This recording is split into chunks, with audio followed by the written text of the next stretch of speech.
Assalamualaikum warahmatullahi wabarakatuh. Selamat siang, salam sejahtera untuk kita semua.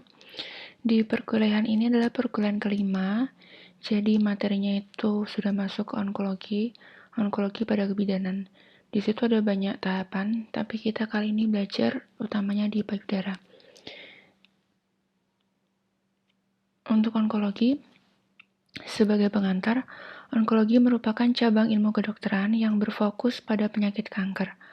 Onkologi terbagi menjadi beberapa subspesialisasi, yaitu ada onkologi medis, ada radiasi, bedah, ginekologi anak, dan hematologi.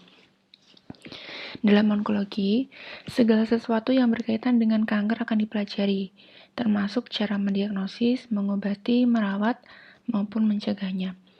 Seorang dokter yang mendalami ilmu kedokteran onkologi disebut sebagai dokter onkolog. Untuk jenisnya, berdasarkan tindakan pengobatan yang diberikan, onkologi terbagi menjadi onkologi medis, onkologi bedah, dan onkologi radiasi. Untuk onkologi medis merupakan ilmu onkologi yang berfokus pada pengobatan dan perawatan kanker menggunakan kemoterapi, terapi hormon, terapi target, dan imunoterapi. Untuk onkologi bedah, itu cabang ilmu onkologi yang berfokus pada penanganan kanker melalui prosedur bedah, dan onkologi radiasi berfokus pada penanganan kanker melalui terapi radiasi. Di samping berdasarkan tindakan pengobatannya, onkologi juga bisa dibagi menjadi beberapa subspesialisasi berdasarkan jenis kanker yang ditangani, yaitu ada onkologi anak, onkologi ortopedi, onkologi ginekologi, dan onkologi hematologi. Untuk onkologi anak, biasanya mempelajari penanganan kanker pada anak, termasuk pengobatan dan perawatannya. Yang di sini untuk pure kita di kebidanan itu onkologi ginekologi, yang berfokus pada kanker yang menyerang sistem reproduksi wanita, temannya vagina, rahim, serviks, maupun ovarium. Ada juga untuk subspesialisasi tadi ya, onkologi hematologi berfokus pada kanker yang berkaitan dengan darah, leukemia, limfoma, dan myeloma.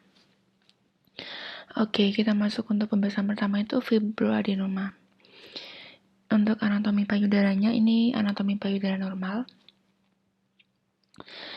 Kita review kembali sampai ke anatomi, bahwa payudara itu yang kelenjar subkutis itu tumbuh sejak minggu ke-6 masa embrio, sepanjang garis yang terbentang dari aksila sampai ke regio inguinal. Dan kelenjar susu itu merupakan sekumpulan dari kelenjar kulit. Setiap payudara itu terdiri dari 15 sampai 20 lobulus kelenjar yang masing-masing mempunyai saluran ke papila mammae. Untuk apa? Yaitu dia ductus lactiferus untuk fungsi menyusui. Di antara kelenjar susu dan fascia pectoralis, dan di antara kulit dan kelenjar tersebut terdapat jaringan lemak. Dan di antara lobulus tersebut itu ada jaringan ikat yang disebut ligamentum Cooper yang memberi rangka untuk payudara. Perdarahan payudara terutama biasanya berasal dari cabang perforantes anterior dari mammae interna, bisa juga thoracalis lateralis yang bercabang dari axillaris, dan beberapa arteria intercostalis. Untuk persarafan, untuk superior biasanya ada nerve supraclavicula, nervus ya biasanya sebutannya. Kemudian untuk medial biasanya cabang cutanus anterior untuk nervus intercostalis, dan untuk papilanya cabang cutanus lateral untuk nervusnya intercostalis.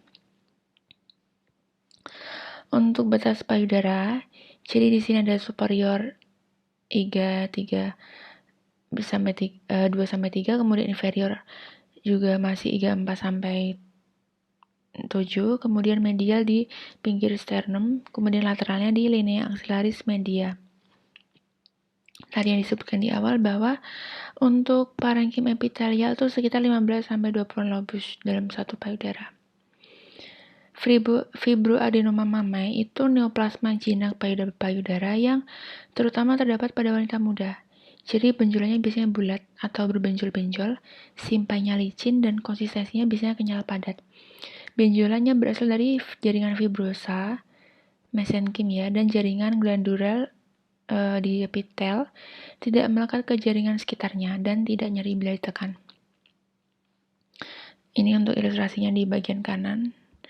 Yang paling lebih kelihatan mungkin yang di bawah ya. Di situ ada fibroadenoma. Untuk etiologinya belum pasti, dan biasanya ada pengaruh hormonal untuk pertumbuhan fibroadenoma. Epidemiologinya terjadinya di usia wanita sekitar 21-25 tahun, dan biasanya kurang dari 5% terjadi pada usia di atas 50 tahun. Prevalensi lebih dari 9% populasi di dunia, di wanita, itu terkena fibroadenoma. Dan terutamanya yang paling krusial itu di umur antara 15-25 tahun. Meskipun juga fibroadenoma bisa terjadi pada wanita dengan usia lebih tua atau bahkan postmenopause. Dan di sini biasanya lebih sering, prevalensinya lebih sering terjadi pada payudara sebelah kiri daripada yang kanan. Untuk gejala klinik, untuk benjolannya itu diameternya sekitar 2-3 cm, kenyal dan halus, tidak menimbulkan reaksi radang. Radang itu ya merah, nyeri, panas. Mobile itu artinya dia tidak melekat ke jaringan sekitarnya, jadi berpindah-pindah, dan tidak menyebabkan pengerutan kulit payudara ataupun retraksi puting, atau disebut juga puting masuk. Untuk diagnosisnya, kita bisa pakai untuk pemeriksaan sadari, bisa pakai mamografi dan ultrasound. Kemudian biasanya pakai fine needle aspiration cytology, jadi pakai FNAC. Untuk mempermudah sebenarnya preventifnya memang memeriksa payudara sendiri, bisa ketika mandi. Jadi dilakukan di depan cermin, kemudian kita angkat ke atas, bengkak nggak seperti itu, ada kemerahan nggak seperti itu, ataukah ada perubahan nggak seperti itu, dan juga ditekan secara sirkuler. Kalau misal sudah, dengan berbaring, diulangi pemeriksaan dengan yang sama, dan dilihat putingnya, apakah ada cairan atau tidak.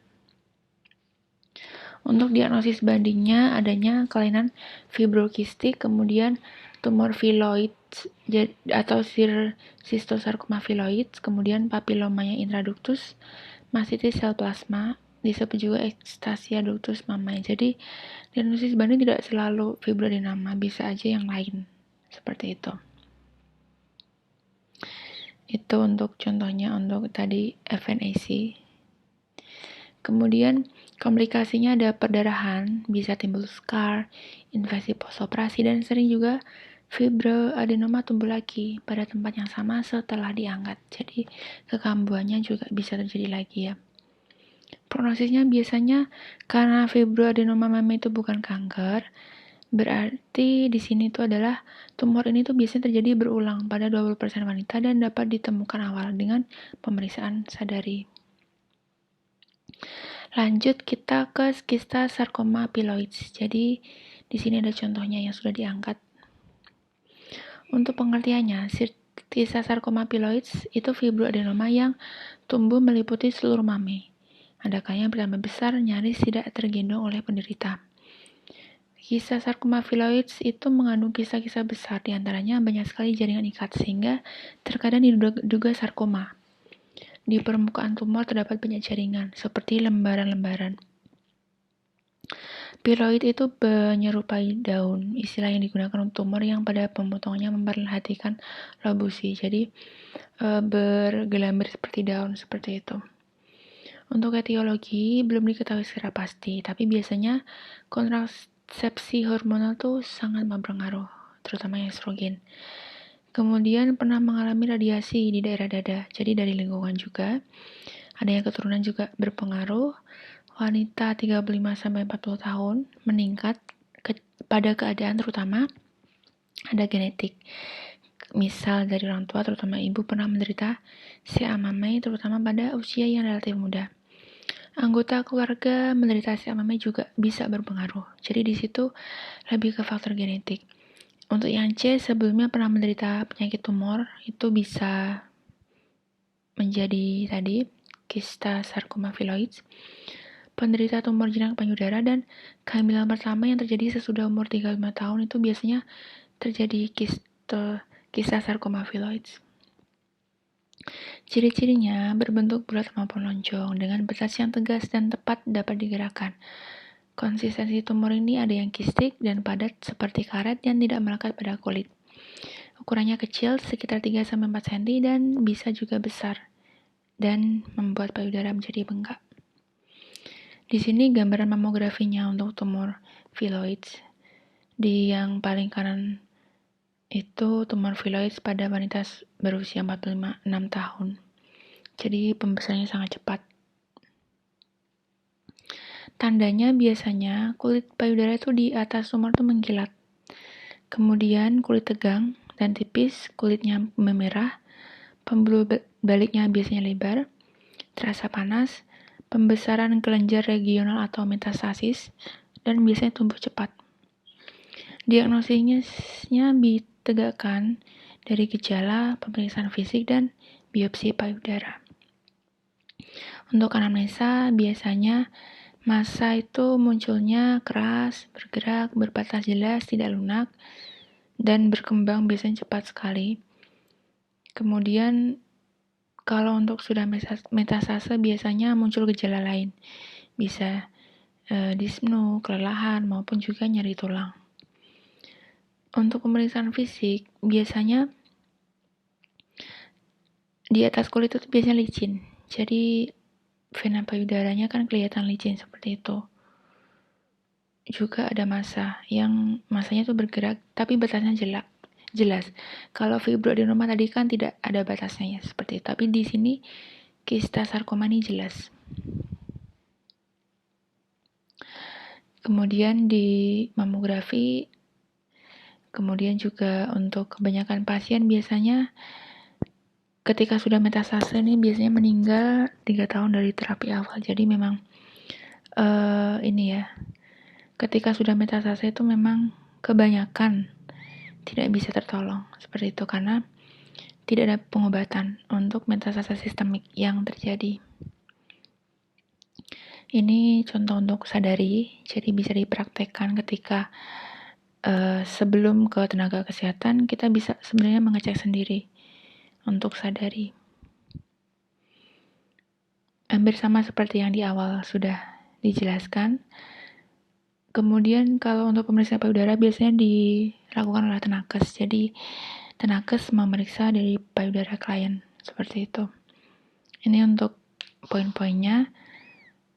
Mungkin juga dipelajari juga ya nanti dipraktekkan di praktek asuhan KB. Jadi di situ ada perasat untuk sadari, juga untuk pemeriksaan payudara di pemeriksaan fisik pada ibu hamil terutama. Oke. Untuk pemeriksaan penunjang, pemeriksaan laboratoriumnya biopsi biasanya, karena itu akan memberikan sampel yang lebih baik untuk kista tersebut. Di sini contoh mamografi yang dilakukan. Jadi di situ kelihatannya ada nodular-nodularnya seperti itu, terutama yang paling kanan. Ini contoh USG-nya. Untuk terapi bedah dilakukan eksisi, kemudian dilakukan pengangkatan seperti itu. Oke, ini contoh dari penderita kista sarkoma piloids yang belum dilakukan pengobatan. Jadi tampak memang kebanyakan memang ada di payudara kiri seperti itu. Contoh anatomi yang normal dan dibandingkan yang di insisi dari lateral maupun dari anterior. Yang selanjutnya adalah karsinoma mamai, jadi disebut juga biasanya ciamamai. Untuk epidemiologinya sangat tinggi ya, karena juga ini kanker yang menyerang wanita terutama. Dan di data memang kebanyakan ada di negara-negara berkembang. Untuk kanker payudara memang prevalensinya sangat tinggi karena urutannya kedua, sehingga sangat perlu perhatian khusus. Untuk CA mame biasanya jarang sebelum umur 25 tahun, tetapi meningkat cepat setelah umur 30 tahun sampai 60-an. Etiologi maupun faktor risiko memang belum spesifik, akan tetapi di situ ada beberapa poin-poin, misalnya umurnya lebih dari 45 tahun, menarche-nya usia dini, menopause-nya usia lanjut, ada riwayat keluarga. Tadi seperti yang di awal tuh genetik sangat berpengaruh. Dan juga ada riwayat penyakit payudara jinak. Kemudian untuk riwayat kehamilannya juga bisa berpengaruh, terutama yang obesitas. Jadi bagi yang obesitas tetap harus dijaga untuk pola makan, apalagi jika konsumsi lemaknya tinggi. Kemudian penggunaan hormon maupun kontrasepsi oral, konsumsi alkohol dan rokok, dan riwayat adanya radiasi. Oke, di sini contoh dari anatomi payudara normal.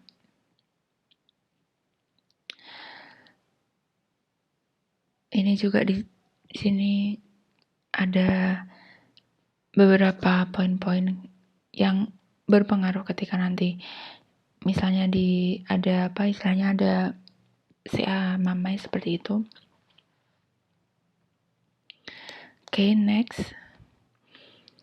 Jadi di sini ada beberapa yang sangat terlihat ketika ada CA mame, yaitu benjolan keras di payudara. Biasanya tidak nyeri, kecil kemudian menjadi besar dan biasanya melekat pada kulit. Kemudian puting itu biasanya berubah ya, jadi masuk ke dalam atau retraksi. Terasa sakit, kemudian mengeluarkan cairan ataupun darah. Kemudian juga ada perubahan pada kulit payudara. Biasanya berkerut. Jadi seperti irisan kulit jeruk ya, berkerut-kerut. Kemudian benjolan kecil ada, kemudian ketika luka nanti biasanya sulit sembuh. Payudaranya terasa panas, merah, bengkak, kemudian gatal di sekitar puting. Untuk benjolan yang keras biasanya terfiksasi. Biasanya benjolan itu hanya satu payudara, tapi nanti bisa menyebar seperti itu. Ini untuk faktor predisposisinya. Untuk klasifikasinya ada banyak. Jadi ada DCIS, ada LCIS, ada IDC, kemudian ada ILC, dan beberapa tipe yang jarang terjadi. Tapi ini hanya klasifikasi intinya. Untuk ukuran tumor juga dibedakan dari stadiumnya. Jadi bisa dilihat dari yang tidak ada bukti adanya suatu tumor sampai ada edema, infiltrasi, maupun sampai yang paling berat ada ulcerasi di kulit. Kemudian di sini juga ada interpretasinya. Jadi ketika dilihat CA mame itu juga harus dilihat ada metastasenya, apakah metastase itu sampai ke organ yang jauh atau tidak, seperti itu. Untuk stadiumnya, ini yang paling seringnya biasanya terdengar di masyarakat awam ketika ada CA mame ditanya stadium berapa, seperti itu. Nah, di sini stadiumnya dari 0 sampai stadium 4. 0 untuk yang stadium 4 ini sudah sampai metastasenya udah M1. Tadi kita lihat di awal M1 itu dia metastasenya sudah di organ yang jauh. Ini contoh beberapa stadium. Yang paling parah stadium 4. Metastasenya sudah sampai ke tulang, bisa sampai paru-paru, hati, otak, maupun yang lainnya. Untuk anamnesis dilakukan anamnesis untuk letak benjolannya, kapan timbul, seperti itu, dan kecepatan tumbuhnya. Biasanya ketika dia sudah metastase ke yang lain, biasanya cepat sekali untuk tumbuhnya, seperti itu. Untuk faktor risiko biasanya dari riwayat keluarga, entah itu kanker payudara maupun kanker ovarium. Ada hormonal terutama, makanya ketika punya riwayat keluarga dengan kanker payudara maupun kanker ovarium, otomatis hindari untuk penggunaan KB yang bersifat hormonal. Jadi itu penting ya. Kemudian dilakukan pemeriksaan fisik, inspeksi, palpasi. Ini contoh tadi sadari. Oke, kemudian mamografi. Mamografi ini massa biasanya padat, bisa dengan ataupun tanpa gambaran seperti bintang. Adanya penebalan asimetris, jaringan mame, dan kumpulan mikrokalsifikasi. Jadi ini contoh yang di bawah itu adalah gambar terlihat ya. Ini gambarnya tuh kayak bintang-bintang itu. Jadi yang terlihat lebih lebih jaringannya lebih cerah dibanding yang lainnya. Mamografi biasanya memperlihatkan kelainan pada payudara dalam bentuk terkecil. Biasanya akuratnya sampai 90%. Di USG-nya juga bisa karena menunjukkan biasanya konturnya halus, kemudian oval, bulat, kemudian karsinoma mame ini biasanya disertai dengan dinding yang tidak beraturan tetapi dapat juga berbatas tegas dengan peningkatan akustik. Kemudian dilakukan MRI, jadi di situ untuk menentukan penyebab dari karsinoma, terutama untuk karsinoma lobular atau menentukan respon terhadap kemoterapi neoadjuvan. Apakah kira-kira di kemo apakah bisa atau enggak, itu nanti ditentukan dengan MRI. PET scan untuk menggambarkan anatomi dan metabolisme sel kanker. Di sini biasanya untuk PET untuk memperlengkap. Jadi ketika sudah ada CT scan, MRI bisa dilengkapi dengan PET, tapi juga ada yang nggak pakai PET scan. Kemudian juga ini yang jelas dilakukan itu ada biopsi. Bisa dengan large needle biopsi maupun open biopsi maupun fine needle aspiration biopsi atau FNAB. Ini untuk yang tadi needle biopsi. Untuk biomarker mungkin hanya sebagai pemahaman saja. Di sini memang perlunya untuk sadar di tadi ya pemeriksaan payudara. Terutama setiap 3 tahun untuk usia 20-39 tahun. Setiap tahun setelah usia 40 tahun. Dan kalau bisa setelah 40 tahun itu ada mamografi. Karena juga untuk pencegahan seperti itu. Ini tadi stadiumnya. Memang untuk tingkat bertahan hidup memang semakin stadiumnya semakin tinggi memang tingkat rata-rata bertahan hidup memang lebih kecil. Misalnya saja yang sudah menyebar atau metastasis ini di sini hanya sekitar 20%. Jadi kalau bisa sebelum sampai ke stadium lanjut tentunya harus tadi preventif, yaitu dengan memeriksa payudara sendiri. Dan di sini memang angka kelangsungan hidupnya memang semakin kecil ketika sudah sampai ke stadium 4, sekitar 16%. Ini untuk pilihan pengobatannya. Ketika stadium 1, 2, 3 itu kuratif, kemudian ke stadium 3B sampai 4 itu paliatif. Ini untuk operatifnya, jadi ini untuk tambahan pengetahuan. Oke, next. Cara untuk pembedahannya, ini juga istilahnya tambahan ya, suplemen untuk karsinoma itu seperti apa. Kebanyakan dilakukan masektomi, jadi mengangkat semua jaringan payudara, juga jaringan yang terdekat, seperti itu. Meskipun ada yang tadi total ataupun sederhana. Ini contoh masektomi radikal. Jadi ini mengangkat seluruh payudara serta beberapa kelenjar getah bening di bawah lengan, tetapi tetap mempertahankan otot pectoralis mayor dan minor. Ini untuk masektomi radikal klasik, mengangkat seluruh payudara, otot pectoralis mayor dan minor serta kelenjar limfa aksila. Jadi sampai ke kelenjar limfa. Ini yang paling kanan itu dia sampai ke kelenjar limfa.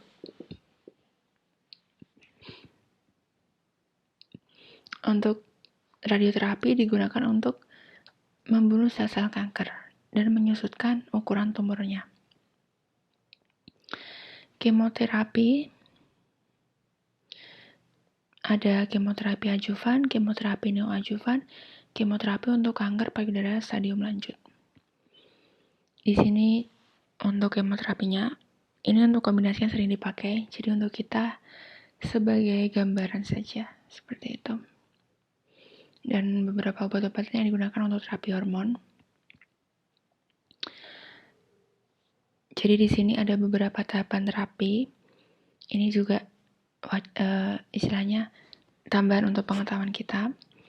Kemudian yang terakhir ketika dia sudah sampai ke metastasenya jauh, yaitu ya memang terapi paliatif. Bisa kemoterapi maupun toko regional. Oke, sekian untuk pembahasan